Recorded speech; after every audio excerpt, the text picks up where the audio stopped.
Стоп. Бұл парақшаны өткізіп алма.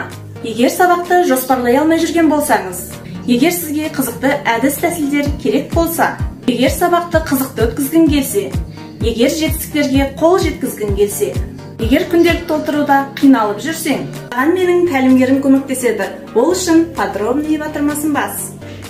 Ол кім десеңіз, менің тәлімгерім педагог зерттеуші, география пәнінің мұғалімі Нүсіпқожаева Рима Болатқызы. Рима Болатқызы сабағын жоспарлау үшін алдымен мақсатын айқындап алады. Қызықты әдіс-тәсілдерін сабаққа қолдану үшін өзінің 20 жыл бойы жинаған әдіс-тәсілдерін әдістер қоймасына сақтайды. Жетістікке жету үшін сені де жетістікке жетелейді. Күнделікті 100% жасау үшін көмек қолын созады. Мен тәлім алушы Гүлдария Ержұмақызы осы Рима Болатқызының парақшасын пайдаланып келемін. Ол жерде қызықты ақпараттар көп. Осы парақшаға тіркелуді ұмытпа.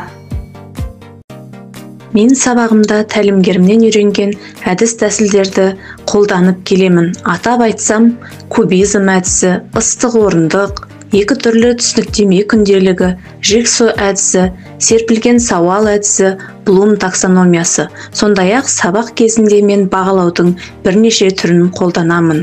Оларға тоқтала кететін болсам, аяқталмаған сөйлем, плюс-минус қызықты әдісі, жапондық бағалау әдісі, 2 жұлдыз 1 тілек әдісі, бас бармақ әдісі, тағы сондай көп деген әдіс-тәсілдерді қолдану үстіндемін.